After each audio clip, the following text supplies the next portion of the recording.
कृष्णा कृष्णा हरे हरे, हरे राम राम राम हरे हरे। हरे कृष्णा। स्वागत है आप सभी का बेड टाइम स्टोरी शिल प्रभुपाद लीलामृत में। आप सब श्रवण कर रहे हैं प्रभुपाद के जीवन की गाथाएं। ग्रीष्म ऋतु आई, टेम्परेचर असह्य हो गया है। शहर की सड़कों में तप्त अंधड़ चलने लगे। फेरी वाले व्यापारी दिन के समय अपना धंधा बंद करने लगे। मई के शुरू में 112 डिग्री की गर्मी में एक आदमी लू से बेहोश हो गया और मर गया। लेकिन अभय ने गर्मी और शरीर की सामान्य लाचारियों की ओर कोई चिंता नहीं की।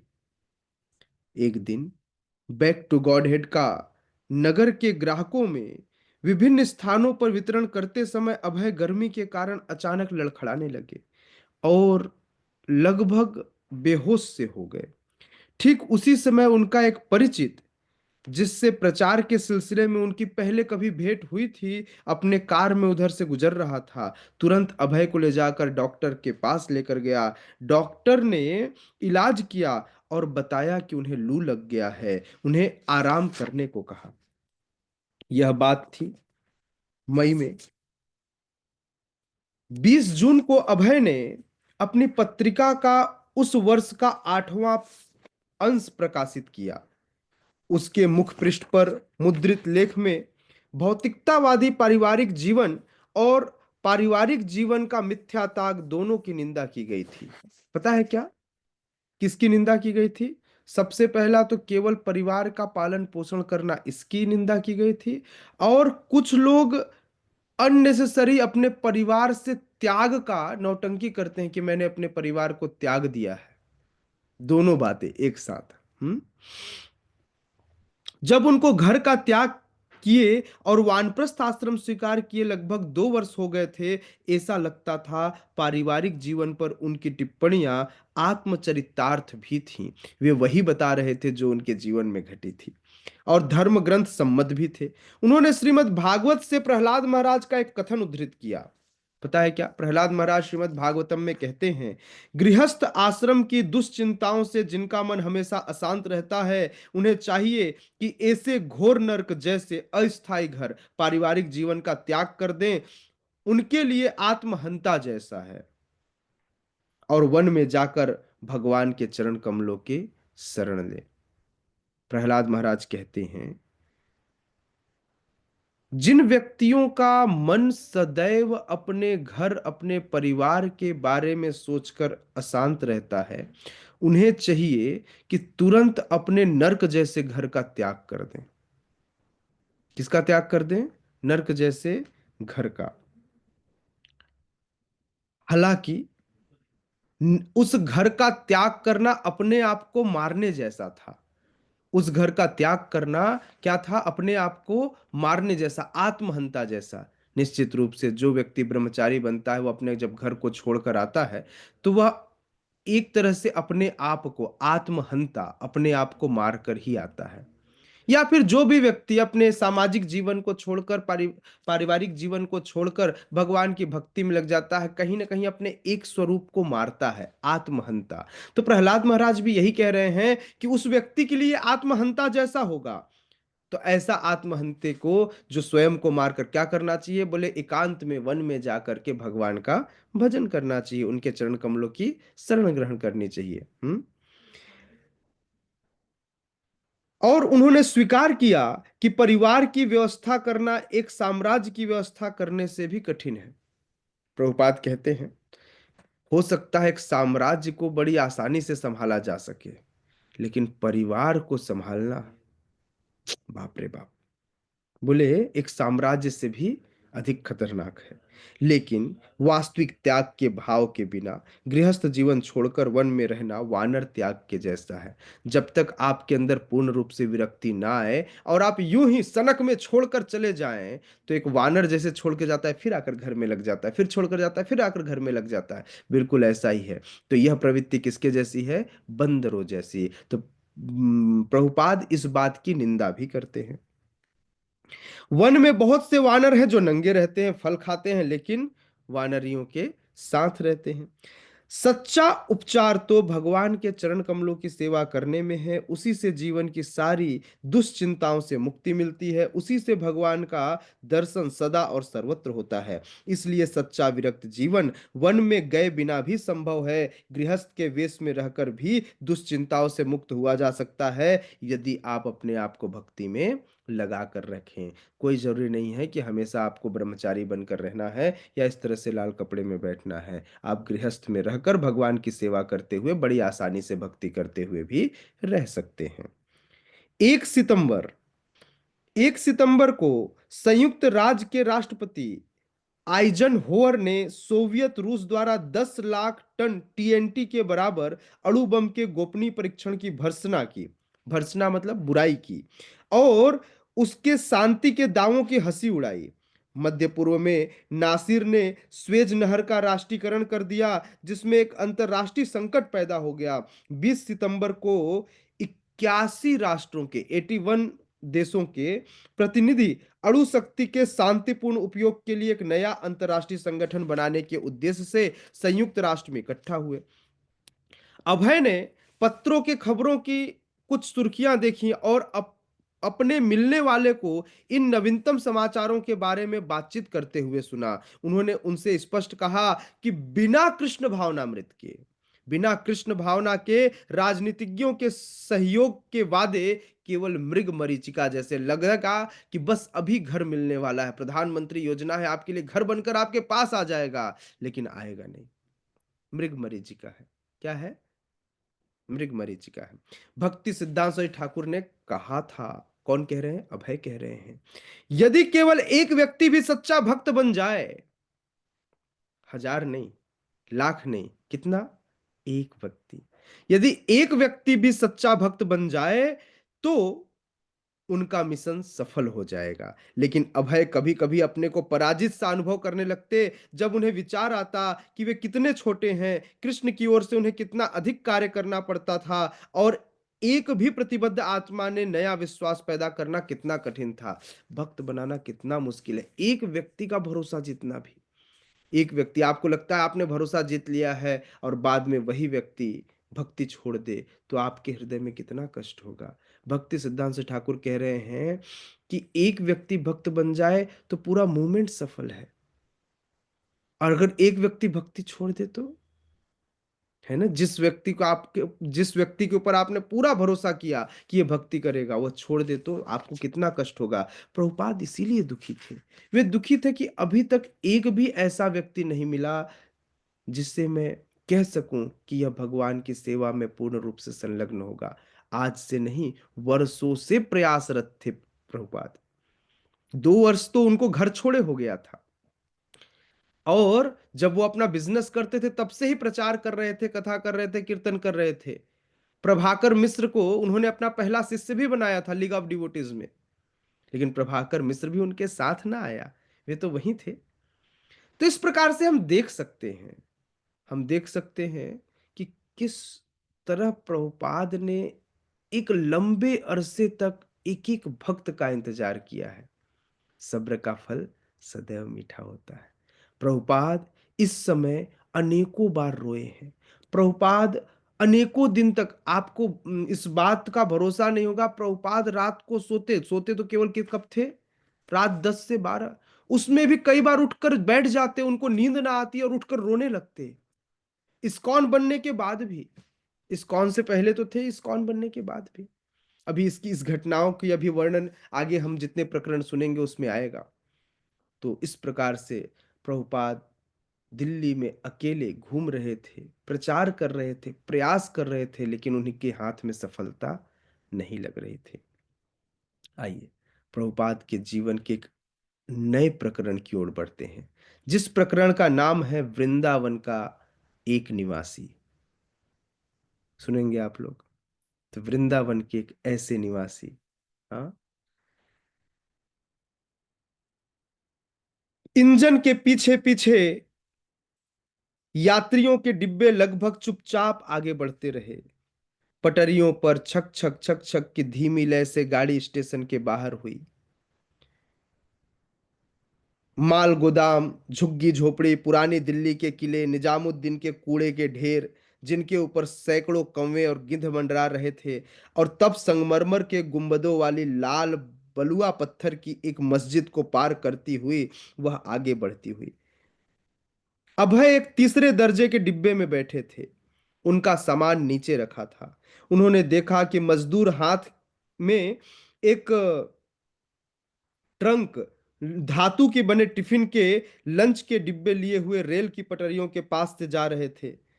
तब फूस और मिट्टी से बनी झोपड़ियों में घिरे कारखानों पर उनकी दृष्टि पड़ी। छप्पर वाले घर और तिरपाल के तंबुओं में उपलों से उठती हुई धुआं सवेरे की हवा में भरा हुआ था। इंद्रप्रस्थ बिजली घर की ऊंची चिमनियां एक दूसरे ही प्रकार का धुआं उगल रही थी, और इंजन से निकलता हुआ धुआं काले बादल की तरह पीछे से उड़ता जा रहा था। रेल की लाइन की बगल में कांटेदार झरबेरी की झाड़ियों में लाल लाल बैगनी रंग के जंगली फूल खिले थे। दूर पर मथुरा जाने वाली सड़क दिखाई दे रही थी, जिसमें जिसकी दोनों ओर फलहीन कीकर के पेड़ गोट सरीखे खड़े थे। आगरा जाने वाली यह सवेरे की गाड़ी थी, और यात्री इसमें थोड़े से बैठे थे। अभय को उससे मथुरा तक जाना था। उसके बाद तांगे से वृंदावन पहुंचना था। भारतीय रेल से वे विस्तृत यात्रा कर चुके थे, विशेषकर 1920, 1930 और 1940 के बीच, जब वे व्यवसाय के लिए बंगाल, पंजाब, उत्तर प्रदेश, महाराष्ट्र, आंध्र प्रदेश की यात्रा करनी पड़ती थी। तब भी वे इसी रेल से यात्रा करते थे। वे वृंदावन कई बार आ चुके थे। हाँ। रेलवे टाइम टेबल पलटते हुए बचपन के दिवा सपनों में वृंदावन पहला स्थान था। जब भी वे रेल के टाइम टेबल देखते तो हमेशा देखते वृंदावन कौन सी ट्रेन और कब जाएगी। उनके पटल पर एक बात छपी होती। 1925 में उनकी पहली वृंदावन यात्रा एक बहुत छोटी सी यात्रा थी। उस समय केवल व्यवसाय के कारण वे आगरा आए थे और आगरा से वृंदावन चले गए थे। उसके बाद 1932 में जब भक्ति सिद्धांत सरस्वती ठाकुर परिक्रमा कर रहे थे, किसकी, ब्रज परिक्रमा में थे, तो उस समय प्रभुपाद उनसे मिलने आए थे। अभय के लिए यह यात्रा बहुत अविस्मरणीय था, जिसे अभय कभी ना भूलते। अभय ने कोसी में, कहा, कोसी में उनका प्रवचन सुना। कोसी एक जगह है वृंदावन में।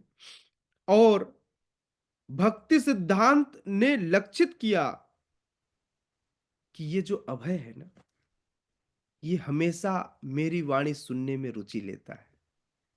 हम्म। बहुत प्रसन्न हुए। कौन? उनके गुरु प्रभुपाद। प्रभुपाद के गुरु महाराज को ही प्रभुपाद कहते हैं, भक्ति सिद्धांत सरस्वती ठाकुर को।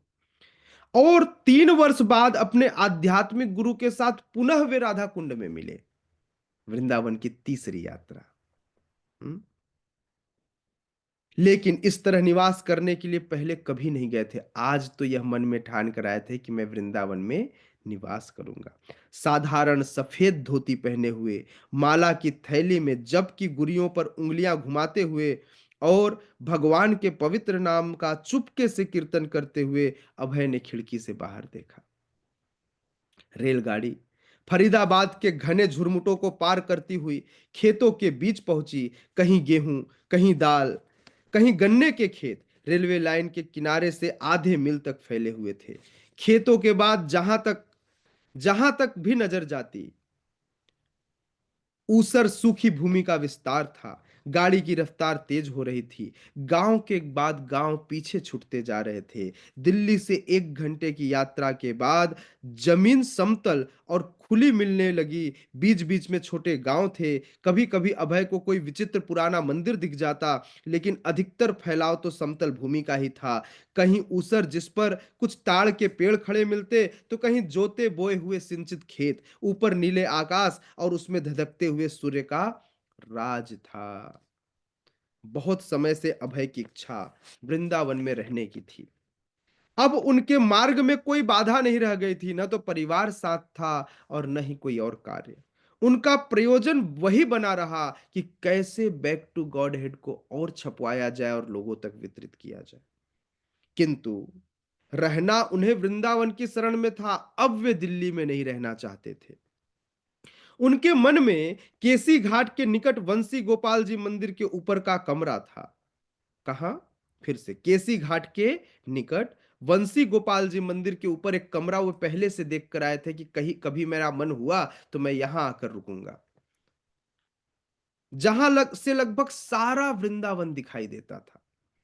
1953 में जब वे झांसी से वहां गए थे, तब उन्होंने मंदिर के प्रबंधन से अपना एक संबंध बनाया था कि मैं कभी आऊं तो मैं यहां रुक सकूं। वृंदावन जाने में अभय अपनी पूर्वगामी आध्यात्मिक गुरुओं का अनुसरण कर रहे थे। शिल भक्ति सिद्धांत सरस्वती और भक्ति विनोद ठाकुर के निवास स्थान राधा कुंड में थे और वे वृंदावन में प्रवचन कर चुके थे। गौर किशोर दास बाबा जी, जगन्नाथ दास बाबा जी, विश्वनाथ चक्रवर्ती ठाकुर, नरोत्तम दास ठाकुर या तो वृंदावन में रह चुके थे या भगवान के चैतन्य महाप्रभु के जन्म स्थान के निकट नवद्वीप में रह चुके थे। उसी का अनुसरण अब अभय भी करने जा रहे थे। भगवान चैतन्य और उनके बाद के अनुयायियों का वृंदावन से विशेष घनिष्ठ संबंध था। भगवान चैतन्य ने रूप गोस्वामी और सनातन गोस्वामी को वृंदावन में कृष्ण के लीला स्थलों की खोज निकालने के लिए भेजा था, जो शताब्दियों के दौरान विस्मृत हो गए थे। रूप और सनातन अपने प्रतिष्ठित सरकारी पदों का त्याग करके वृंदावन में रहने गए थे। साधारण लंगोटी पहनकर वह बिना किसी निश्चित निवास के हर रात भिन्न भिन्न पेड़ों के नीचे बिताते हुए वृंदावन में रह चुके थे। पता है ना? नहीं? कृष्णोत्कीर्तन गान नर्तन विभो प्रेमामृतांभो निधि धीरा धीर जनप्रिया प्रिय करो निर्मत्सरो पूजितो श्री चैतन्य कृपा भोरे भुवो भारा वहंतार को वंदे रूप सनातन रघुयुगो श्री को श्री जीव गोपाल को। क्या कहते हैं? कहते हैं ऐसे ऐसे षड गोस्वामी कौन? रूप, सनातन, रघुनाथ भट्ट, रघुनाथ दास, जीव गोस्वामी, गोपाल भट्ट, ये 6 गोस्वामी हैं जो कृष्ण के नाम का कीर्तन गायन और उनकी लीला स्थलियों के खोज में अत्यंत परायण थे। वे सभी के प्रिय थे और सभी के सभी चैतन्य महाप्रभु के चैतन्य कृपा चैतन्य कृपा भरो भुवि भुवो, वो चैतन्य महाप्रभु की कृपा से सब भरे हुए थे और भूतल का विस्तार करके भूमि का भार उतारने वाले थे। जब शुद्ध भक्त इस धरती पर आते हैं तो इस भूमि का भार कम हो जाता है। हाँ? वे थे जिन्होंने अनेक शास्त्रों की रचना चैतन्य महाप्रभु की इच्छा से की। और रहते कैसे थे? कैसे रहते थे? तो कहते हैं त्यक्त्वा तूर्णमशेष मंडलपति श्रेणिम सदा तोक्षव भूत्वा दीन गणेश को करुणया कौपिन कंथाश्रितौ गोपी भावरसामृताब्धि लहरी कल्लोल मग्नो मुहुः वंदे रूप सनातन रघुयुगो श्री जीव गोपाल को। वे बड़े-बड़े राजा, वे बड़े-बड़े अधिकारी आज कैसे रह रहे हैं? पूरी तरह से वैराग्य में, सब कुछ छोड़कर, समस्त मंडल के आधिपत्य को छोड़कर वे यहाँ पर आए। कैसे? त्यक्त्वा तूर्णमसेन, उनके लिए सब कुछ तुच्छ था। ऐसे ही छोड़ दिया। और भूत्वा दीन गणेश को, और क्या कर दिया? अपना वो गणवेश छोड़ दिया और धारण कर लिया क्या? कौपिन कंठाश्रितो। कोई विशेष नहीं, एक कौपिन धारण किया, एक छोटा-सा गमछा, एक नीचे ढका और एक ऊपर ढका, इतना ही पहना।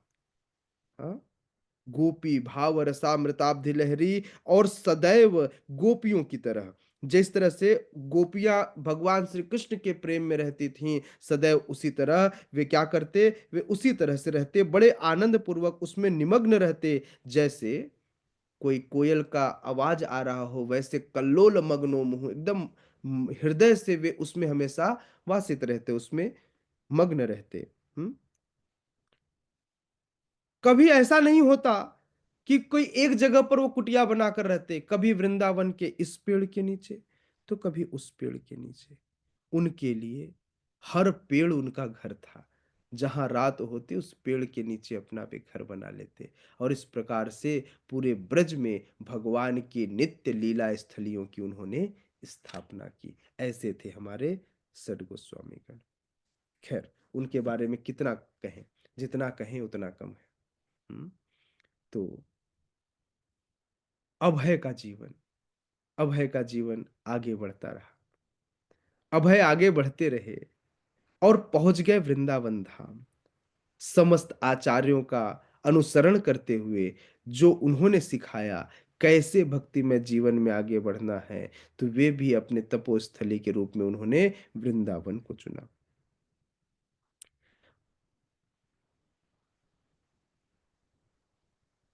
उन्होंने धनाढ्य वैष्णवों को वृंदावन के गोविंद जी, मदन मोहन, राधा दामोदर, राधा रमण जैसे बृहद मंदिरों के निर्माण के लिए प्रेरित किया था। किन्होंने? चैतन्य महाप्रभु ने। और उसके बाद चैतन्य महाप्रभु के बाद सद गोस्वामियों ने। भगवान चैतन्य के संसार त्यागने के कुछ समय बाद ही रघुनाथ दास गोस्वामी ने राधा कुंड पर कृष्ण के 1 लाख नामों का उच्चारण किया था, और भगवान चैतन्य की लीलाओं पर वे प्रतिदिन कई घंटों प्रवचन करते रहे थे। वहीं पर कृष्णदास कविराज गोस्वामी ने चैतन्य चरितमृत का संकलन किया था, जिससे भगवान चैतन्य का जीवन चरित्र और उनके उपदेशों का वर्णन हो सके। तो अब सोचे अभय कि यदि मुझे भी ग्रंथों का संकलन ही करना है, तो क्यों न भगवान के धाम से ही कृपा मांगी जाए, क्योंकि हमारे आचार्यों ने भी यही किया, तो उन्हीं की शिक्षाओं का अनुसरण करते हुए प्रभुपाद भी वहां चले गए। उन गौड़ी वैष्णवों ने, जो वृंदावन में नहीं रहते थे, वृंदावन को सदा अपने हृदय में धारण करते थे, उनकी महिमा का उद्घोष किया करते थे। चैतन्य चरितमृत में वर्णन है कि पुरी से वृंदावन तक यात्रा करते हुए भगवान चैतन्य कितने भाव विह्वल हो गए थे। जगन्नाथपुरी में चैतन्य महाप्रभु का हृदय उल्लसित प्रेम में डूबा था, किंतु जब वे वृंदावन के मार्ग पर आगे बढ़े तो वह प्रेम कई सौ गुना बढ़ गया था। किंतु जब वे वृंदावन के मार्ग पर बढ़े तो यह प्रेम बढ़ा, और वृंदावन के वनों में भ्रमण करने लगे तो लाखों गुना बढ़ गया। और इस प्रकार से वह प्रेम इतना ज्यादा बढ़ गया, इतना बढ़ गया कि लोग चैतन्य महाप्रभु के शरीर को देख करके उनके शरीर में अष्ट सात्विक विकार उत्पन्न हो गया। अब जब वे वृंदावन के वन में सचमुच भ्रमण करने लगे, तो तो अभय के हृदय में वे सारी घटनाएं, कि कैसे चैतन्य महाप्रभु यहाँ आए, कैसे प्रेम बढ़ा, वे सारी घटनाएं ऐसा लगा उनके आंखों के सामने चल रही हैं। अभय इन सारी घटनाओं को अपने आंखों के सामने प्रतिबिंबित होते हुए देख रहे थे। ऐसा लग रहा था सामने फिल्म चल रही है। हम्म। दिन रात उनका हृदय उल्लसित प्रेम में डूबा रहने लगा था। हम्म।